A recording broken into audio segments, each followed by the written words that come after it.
looking good. I know. So they're talking about a ceasefire here over in Israel. I don't know. Is that a good thing? Is that a bad thing? Well, I think, it's an impossible choice, really. You got to work out. Like, I always say anything that benefits Hamas in any way, the answer is no. But then, you're talking about getting like a bunch of kids back. Like, I hear it. But like, here's the thing. Will the world then go, look, you got 50 of them back. Can you shut up? Because that's not going to happen. Israel isn't going to stop till every one of them is back, right? And they can't. They are not going to stop till every one of them is back, and probably Hamas is dismantled.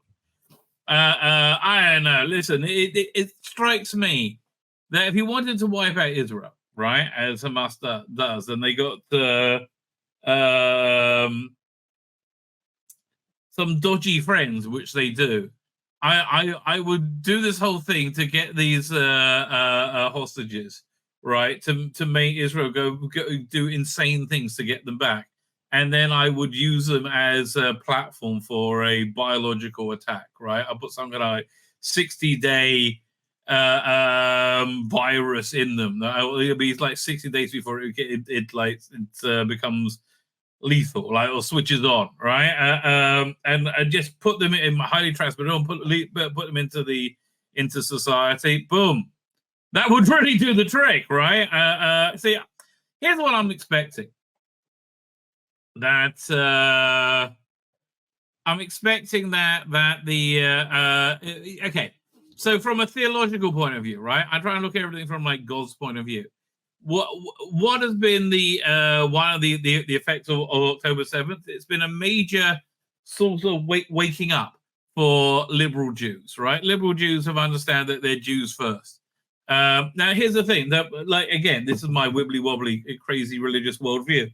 But I believe Messianic age is coming, and Abraham made God promise him that his descendants, the Jews, specifically the descendants of Isaac, would be there, right? They'll still be around. That's why essentially we've had the shit kicked out of us for the last couple of thousand years. That's why we had the Holocaust. That's why we had because we had to merit it, and we didn't merit it. I mean, essentially, because we're reasonably cunty to each other, right? That's essentially the reason why. And it's like, it's incredible today. I was in synagogue, right? I learn after the morning service. Like, I study the Talmud, and there's a group of people who learn this. Like, I'm always listening to them. It's terrible, right? So there's this thing that we've been saying called the Tehillim, Psalms, right? You say there's a couple of Psalms that you say to for the merit of the soldiers and, for the war and things like that. And so then they were saying, in the one place they said there, but now we got to start saying for because people aren't really noticing them. I was like, dude, did you? And it's like talking like, but that's it. And they were also talking about that. And it didn't occur to any of them that they could just go and find out what they were saying. Because most of the time, maybe nobody has any idea, right? And if you learn into Psalms are so insanely deep. Like, they're so insanely deep, right? It's bizarre how deep they are. There's all these different meanings and words. Really, it's in terms of art, some of the most beautiful writing. It's like up there with Shakespeare, right? They're very, very good. You could just learn what you're saying. No, didn't occur to them. I was like, really? Oh, okay. And then somebody else. This was a rabbi, which is why I don't have that much respect for rabbis. He'll say, well, if the Messianic era comes, how long will we be able to keep it up for? Like, being good, I reckon it'll be pretty short. I'm like, dude, let's say you understood with crystal clarity that speaking evil of each other, right? Speaking badly of each other was intrinsically wrong, and it resulted in the Holocaust. It resulted in October 7th, right? Every bit of anti-Semitic violence is a result of that, right? Essentially. If you knew that with crystal clarity, as you would do during a Messianic era, it'll be easier to remember. Anyway, so they're talking about doing it to see, and there, so it's a tricky question. Right? Because my first reaction is no. Anything that benefits Hamas, no. Bad idea. But again, then you're talking about all these kids coming back. And yeah, it's a big deal, right? I mean, it is a big deal. So I'm glad it's not my decision to make, but there's going to be a cabinet meeting about it in about an hour, just under an hour. Am I pro or am I anti? Well, it depends where it's going to go. But anyway, so I think the function of this war, theologically, one of the main ones, has been to wake up liberal Jews that these institutions that you had faith in aren't your friends, right? I think, but I think that might need to happen to a lot of other sections of Jewry as well, right? I think that really needs to go down. So I think it's going to lead, maybe it'll lead to nothing, which is like a nightmare. Oh God, the nothing. It's so insane. Oh, I can't stand the nothing. But maybe it'll lead to nothing. Maybe it will lead to whatever the next terrible phase is, right?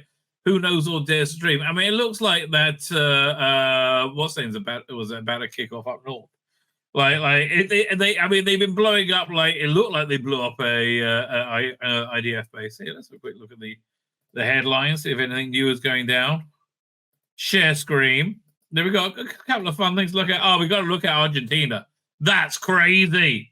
There we go. So cabinet tonight set to okay deal for Hamas release of 50 Israeli hostages over 4 days. 4 days is better than 5 days. I thought they were saying 5 days. That 4 days is way better than 5 days. So fine. I look anything to get these back for the. Yeah, look. The question is, how much of an advantage will this give Hamas, right? How much of an advantage will it give them? And hopefully they'll get it back. But I don't know. You never know which way things are going to turn, right? You really never know. Am I on board for it? Begrudgingly, yes. I mean, I hope that the IDF doesn't have to withdraw from Gaza, but that will be insane. You have to win back that land again. No, that would be crazy. If they just stop where they are and stop shooting each other, fine. I could be up for that.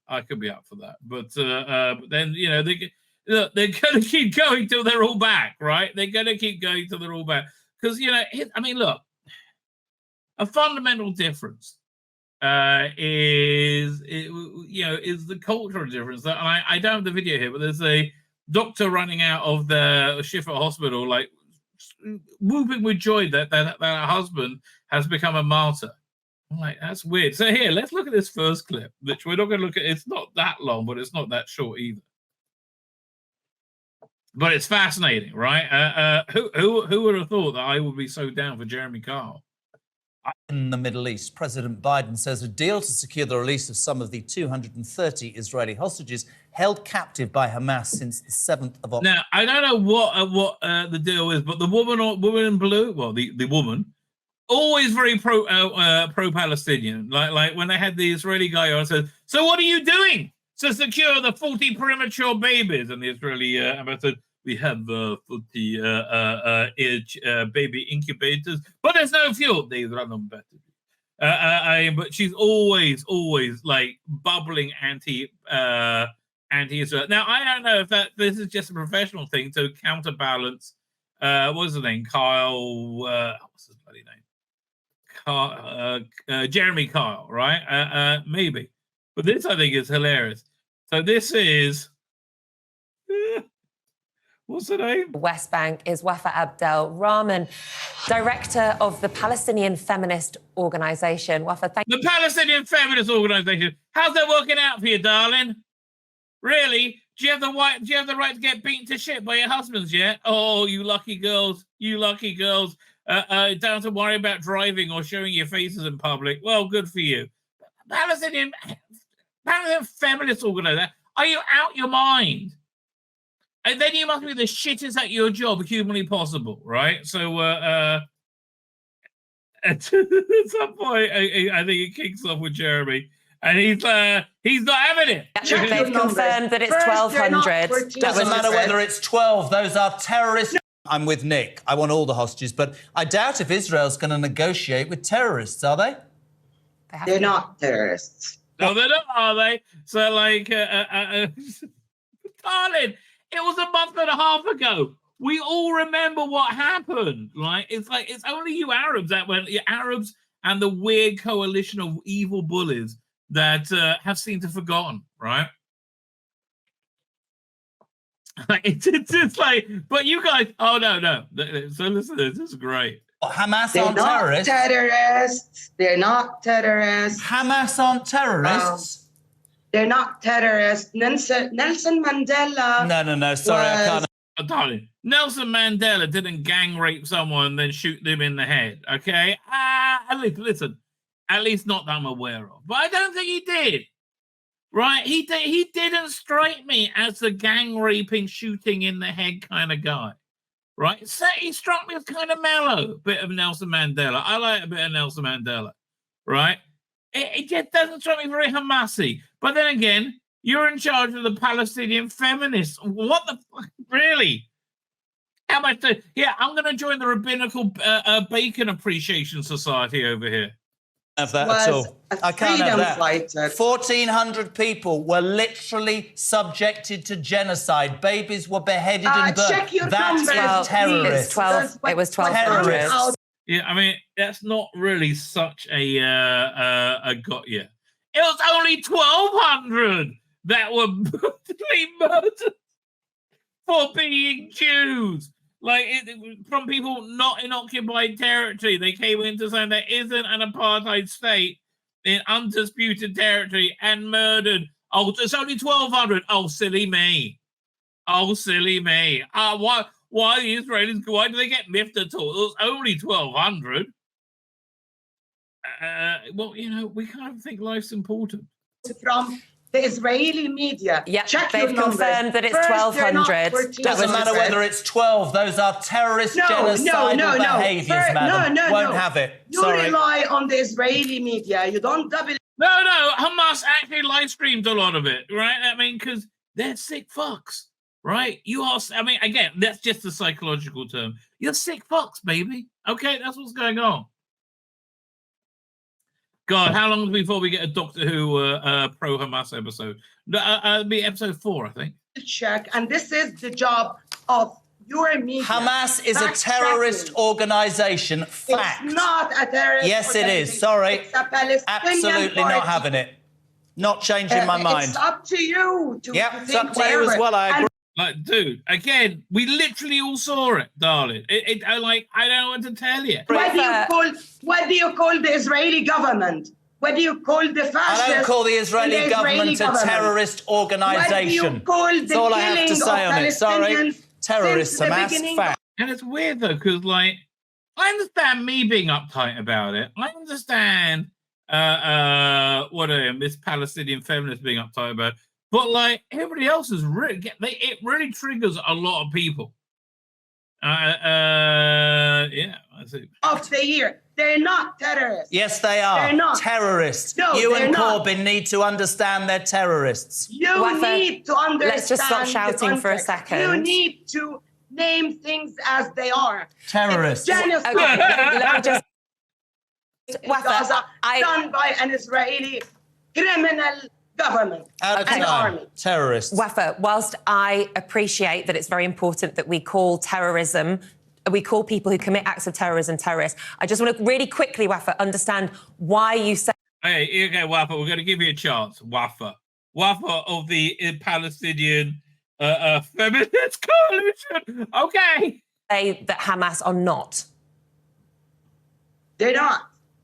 And the explanation for that would be... Because the Israelis have been terrorizing us. The question for you, do you believe the Palestinians have the right to resist? No, you don't. No, you don't have the right to come in and rape and murder. You don't. No, amazingly. I don't care. Yeah, I understand. And this is a real sticking point for the Palestinians, Arabs, I would say non-Jews in general, to really get their head around. It's not okay to kill Jews. Right, but there is only a few Jews. It was 1,200, not even, and I didn't see any baby beheaded. Maybe one. He had it easy. It is only Jew. Why you make so much trouble? Isn't that right to be able to kill Jew?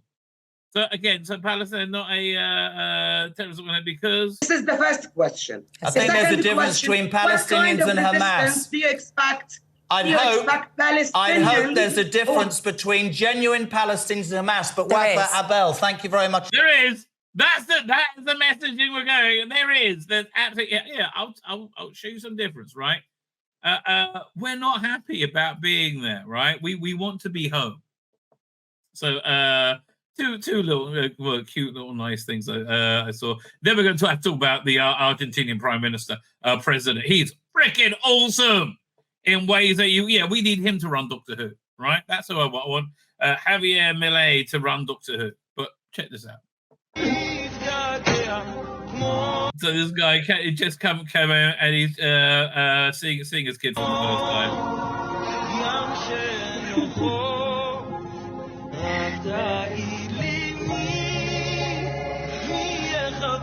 I mean, the soundtrack's not good though. I have to tell you, the soundtrack's not good. It would be better without it.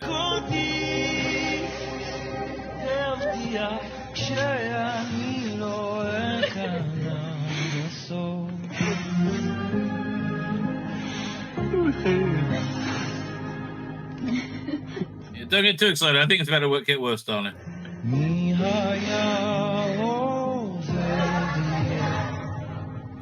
So there's that I thought was very cute, and there's this over here,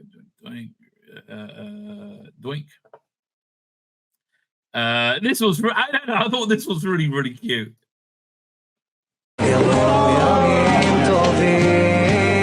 Yeah, this guy manages to come home for his brother's bar mitzvah.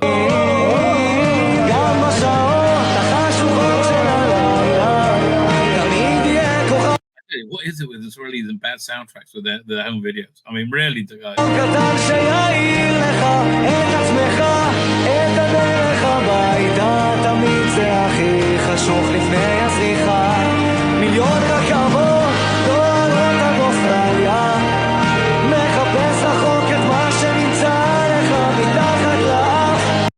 Yeah, look, dude, we don't get excited when we get martyred, right? That's weird. That's weird. You should love being alive. Man, if we could teach anything to the bloody Gazans, love being alive. Fucking idiots. This is funny. It's a good piss take on what was it, Gen Z? Whoever they are. Gen pain in the arse. Thanks for the rose from the river to the sea, Palestine will be free. Thanks for the rose from the river to the sea, Palestine will be free. I'm from the LGBTQ community, and I stand with Gaza, even though I will be executed if I will step my foot in there. I stand with Palestine. This does seem like I don't understand why TikTok's big, because this literally looks like every TikTok video I've seen. Palestine, even though I don't know where it's on the map. I stand with Palestine, even though... Go educate yourself. You're not educated. That's Islamophobic. That's Islam. Oh, me? I don't hate Jews. I only hate Zionists. It's the same thing. Oh, me? I only care about Palestinians' human rights because it's trending on TikTok. But I don't really care about Israeli human rights or Syrian refugees' human rights or North Korean human rights or Ukrainian human rights. I live far away from the conflict in a very secure place, and I've never been afraid for my life or got any family members who got kidnapped to Gaza, or had a few young friends of mine that went to a party in my country and never returned. They were raped, tortured, and slaughtered. Here are the names and photos. I never had that. I live in a very, very far away place, and I still tell you, educate yourself. I don't care that you live in Israel and you see those horrors every day and you have friends that you lost. Educate yourself. Educate yourself. Educate yourself. Yeah, the educate yourself thing is particularly annoying, right? I think that's fair to say, particularly annoying. My name's Tzvi Lebetkin, the Rabbi from another planet. Please like, share, and subscribe, and ring that little bell. Ring the little bell so you're notified when new videos drop.